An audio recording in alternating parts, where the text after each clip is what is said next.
मेरठ में मेडा पर अवैध निर्माण और अभियंताओं के खिलाफ कार्रवाई की मांग वाली शिकायतें तो अक्सर आती ही रहती है, लेकिन पहली बार अवैध कॉम्प्लेक्स की शिकायत करने वाले को एमडीए की तरफ से नोटिस के रूप में धमकी देने का मामला सामने आया।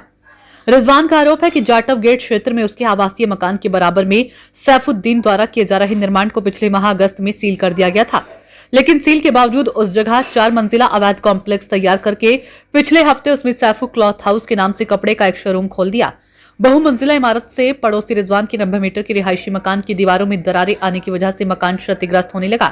रिजवान ने इसकी शिकायत एमडीए अधिकारियों से की तो एमडीए के अधिकारी पहुंच गए स्थल का निरीक्षण करने, लेकिन निरीक्षण के दौरान सैफू के शोरूम का नक्शा तलब करने की बजाय पीड़ित रिजवान से ही उसके मकान का नक्शा तलब कर लिया और नक्शा नहीं देने की स्थिति में उसके मकान को गिराने की धमकी तक दे डाली। इस धमकी के 24 घंटे के अंदर ही रिजवान को ध्वस्तीकरण का नोटिस भी थमा दिया गया, लेकिन रिजवान डरा नहीं, बल्कि नोटिस के बदले में रिजवान ने भी अब एक बड़ी चेतावनी एमडीए को दे दी है। रिजवान ने एमडीए वीसी को एक पत्र लिखते हुए कहा कि नियमों का पालन करते हुए मेरे 90 मीटर के आवासीय मकान को तत्काल गिराया जाए, लेकिन साथ ही साथ मेरे मकान की दोनों तरफ बने सैफू क्लॉथ हाउस और उमर क्लॉथ हाउस के बहुमंजिला कमर्शियल भवन के विरुद्ध भी नियमानुसार कार्रवाई की जाए। अब देखना है कि एमडीए अपने नोटिस के पालन में रिजवान का आवासीय मकान को कब गिराता है और सैफू उमर की बहुमंजिला इमारतों के खिलाफ भी कोई कार्रवाई करता है या नहीं। रिजवान भाई, क्या विवाद है मकान का? मकान का विवाद यह है कि मेरे मकान के बराबर में शोरूम बना है। किसका? सैफू का। और ये बना है, बनने के बाद जब इसकी 2 मंजिल का दूसरी मंजिल का लैंडर पड़ रहा था उस टाइम ये सील हुआ। सील लगने के बाद भी 2 गेटों पे इन्होंने सील करी। तीसरे गेट की सील खुली हुई थी अंदर। रात दिन काम चलता रहा, काम एक दिन इसका बंद नहीं हुआ सील लगने के बावजूद भी। और उसके बाद जब इसका 2 महीने में 4 मंजिल इन्हें लेंटर डाल लिया अपना, उसके बाद इसके जो बरसात के टाइम में इसका ज्यादा दबा, इसके दबने के बाद जो इसके मकान ने हमारे मकान खींचा, सारे मकान में हमारे दरार आई। उसकी शिकायत मैंने एमडीए करने पहुंचा। एमडीए ने पलट के इधर से अधिकारी गए, उन्होंने जाके मेरे ही मकान में गया कि तुम्हारा 90 गज का तुम्हें नोटिस दिया जाता है, तुम्हारा मकान इल्लीगल है, उसे गिराओ।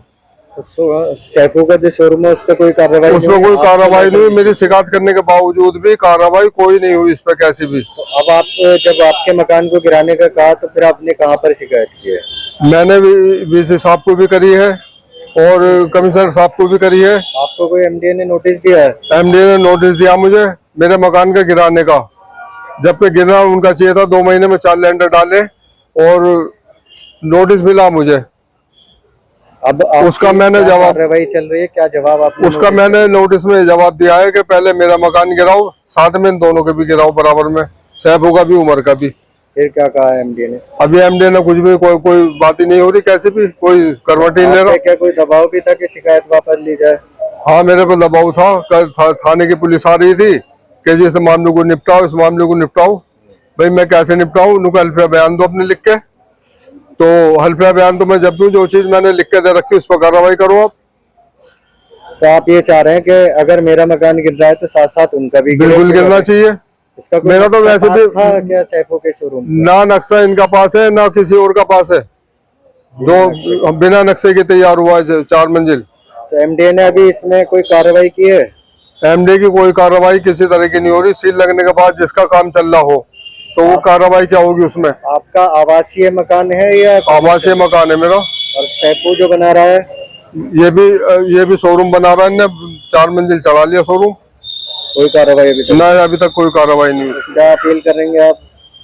भाई ये है कि मेरे गिराने के इन्होंने कहा तो मेरा पहले गिराओ, इनका साथ में इन दोनों का भी गिरना चाहिए। ठीक है।